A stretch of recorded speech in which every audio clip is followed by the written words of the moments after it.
बिहार में startup culture को तेजी से बढ़ावा मिल रहा है। राज्य सरकार की स्टार्टअप बिहार पहल के तहत 77 स्टार्टअप्स को कुल 4.41 करोड़ रुपए की वित्तीय सहायता देने की अनुशंसा की गई है। इससे राज्य में नवाचार, रोजगार और उद्यमिता को नया बल मिलने की उम्मीद है। सरकार का दावा है कि आने वाले समय में बिहार स्टार्टअप और इनोवेशन के क्षेत्र में नई ऊंचाइयों को छुएगा। बिहार में बढ़ते साइबर फ्रॉड और ऑनलाइन ठगी पर लगाम लगाने के लिए पुलिस मुख्यालय ने बड़ा कदम उठाया है। साइबर अपराधियों के खिलाफ तेज कार्रवाई के लिए नई हाईटेक यूनिट CCSU बनाई गई है, जिसमें 118 ट्रेंड पुलिस अधिकारी और जवान तैनात किए गए हैं। बिहार सरकार ने जमीन फर्जीवाड़ा और भू माफियाओं की अवैध खरीद बिक्री पर रोक लगाने के लिए निबंधन और राजस्व विभाग के माध्यम से एक सख्त डिजिटल व्यवस्था लागू की है। अब बिना अचल अधिकारी की हरी झंडी और विस्तृत जांच रिपोर्ट के कोई भी जमीन नहीं बिकेगी। जमीन की रजिस्ट्री कराने से पहले खरीदार को राजस्व एवं भूमि सुधार विभाग के पोर्टल पर ऑनलाइन आवेदन करना होगा। इसके बाद संबंधित अंचल कार्यालय 10 दिनों के भीतर जमीन के मालिकाना हक, सीमा और विवादों की जांच पर रिपोर्ट सौंपेगा। खरीदार को आवेदन में जमीन से जुड़ी 13 जानकारियां देनी होती हैं, जैसे खाता नंबर, खसरा नंबर, रकबा, जमाबंदी, बैंक लोन या कोर्ट केस।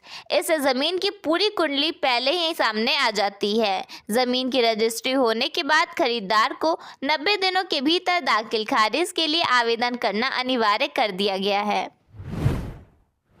पेट्रोल, डीजल और CNG की लगातार बढ़ती कीमतों के विरोध में पटना सहित अन्य कई शहरों में परिवहन कर्मियों ने चक्का जाम कर दिया है। ईंधन की लागत बढ़ने से हुए आर्थिक बोझ के कारण चालकों ने 2 घंटे तक वाहनों का परिचालन पूरी तरह ठप रखा और प्रशासन को चेतावनी दी कि वे जल्द ही यात्रियों के किराए में बढ़ोतरी करें। बिहार के आंगनबाड़ी केंद्रों में 1.29 करोड़ बच्चों का आधार नहीं बन सका है। केंद्रों को मिले 1000 से अधिक आधार किट प्रशिक्षित कर्मचारियों के अभाव में कबाड़ बन रहे हैं। नतीजन बच्चों का आधार न बनने के कारण उन्हें सरकारी योजनाओं का लाभ मिलने में परेशानी हो रही है। परिवहन विभाग ने राज्य में परिचालित होने वाली सभी यात्री बसों के किराए में 10 से 15% तक बढ़ोतरी करने की अधिसूचना जारी की है। नई दरें 1 जून 2026 से पूरे राज्य में लागू होंगी। विभाग द्वारा जारी आदेश के अनुसार डीजल कीमतों में वृद्धि और परिचालन खर्च बढ़ने के कारण बस भाड़े का पुनर्निर्धारण किया गया है। सुप्रीम कोर्ट ने स्टार पहलवान विनेश फोगाट को 2026 के एशियन गेम्स के चयन ट्रायल में शामिल होने की अनुमति दे दी है।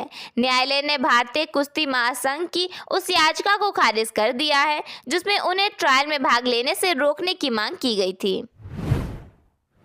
दिल्ली सरकार ने 21 जून को आयोजित होने वाली नीट री एग्जाम में शामिल होने वाले छात्रों के लिए DTC बसों में मुफ्त यात्रा की सुविधा की घोषणा की है।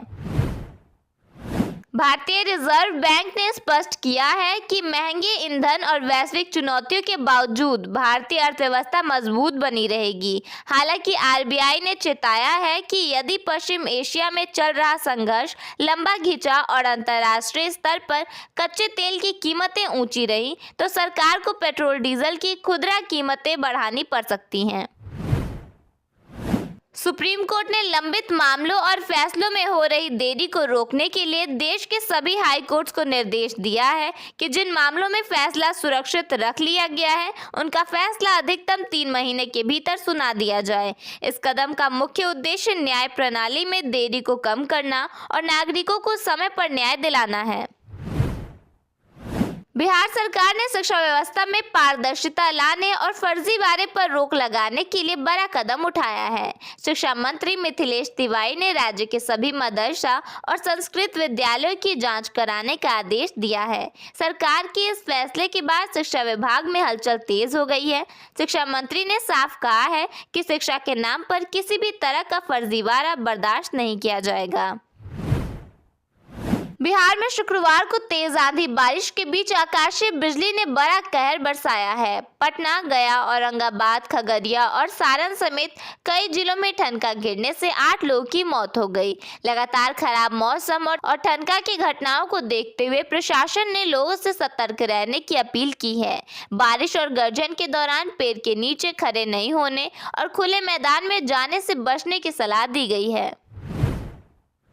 कैमूर में शुक्रवार सुबह आकाशीय बिजली गिरने से एक टेंट व्यवसायी का लाखों रुपए का सामान जलकर राख हो गया। घटना के बाद इलाके में अफरा तफरी मच गई और दमकल टीम की मदद से काफी मशक्कत के बाद आग पर काबू पाया गया। पटना पुलिस ने पूर्वी इलाके में एक बड़ी कार्रवाई करते हुए शराब तस्करी, राहगीरों से लूटपाट और अवैध हथियार रखने के मामले में 10 अपराधियों को गिरफ्तार किया है। नगर पुलिस अधीक्षक परिचय कुमार के अनुसार इन अपराधियों के पास से चोरी की स्कूटी, लूटा गया सामान, शराब, एक देसी कट्टा और जिंदा कारतूस बरामद किए गए हैं। पटना में शुक्रवार सुबह तेज आंधी बारिश के कारण हावड़ा जाने वाली वंदे भारत एक्सप्रेस पटना साहिब स्टेशन पर करीब 2 घंटे तक खड़ी रही। ट्रेन के पावर सप्लाई सिस्टम में एक बैनर फंसने से तकनीकी खराबी आ गई थी, जिससे यात्रियों को परेशानियों का सामना करना पड़ा।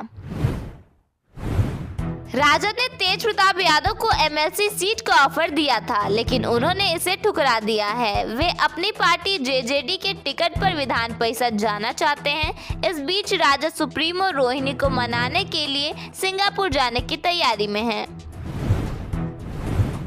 दिल्ली दौरे से लौटने के बाद मुख्यमंत्री सम्राट चौधरी नीतीश कुमार से मिलने पहुंचे। उन्होंने दिल्ली में हुई बातचीत और घटनाक्रम की जानकारी नीतीश कुमार को दी। इस मुलाकात में दोनों नेताओं के बीच एमएलसी चुनाव को लेकर भी चर्चा हुई। आईपीएल में शानदार प्रदर्शन के बाद बिहार के युवा क्रिकेटर वैभव सूर्यवंशी ने कहा कि देश के लिए खेलना उनका सबसे बड़ा सपना है। किशनगंज में एनआईए ने छापेमारी की है। यह मामला ड्रोन के जरिए हथियारों की तस्करी से जुड़ा है और इसका संबंध पाकिस्तान के आतंकी नेटवर्क से बताया जा रहा है। बिहार में आंधी बारिश के कारण आकाशीय बिजली गिरने से 8 लोगों की मौत हो गई। 20 जिलों में अंधेरा छा गया। सासाराम के सदर अस्पताल में घुटने तक पानी भर गया। छपरा में तार के पेड़ पर बिजली गिरने से आग लग गई और राजगीर मलमास मेले का तोरण द्वार भी उड़ गया। हैदराबाद में हुई गोल्ड लूट की साजिश पूर्णिया जेल से रची गई थी। योजना 15 मिनट में 15 किलो सोना लूटने की थी। इस मामले के मास्टरमाइंड सुबोध सिंह को तेलंगाना पुलिस ने रिमांड पर ले लिया है। बेगूसराय में कैश वैन के गार्ड की बंदूक से गोली चल गई, जो ऑफिस बॉय को जा लगी। घटना के बाद सुरक्षा कर्मी को हिरासत में ले लिया गया। बिहार के 25 जिलों में आंधी बारिश को लेकर ऑरेंज अलर्ट जारी किया गया है। आने वाले 3 दिनों तक मौसम इसी तरह बना रहेगा। 2 जून के बाद एक बार फिर तापमान में बढ़ोतरी होने की संभावना है।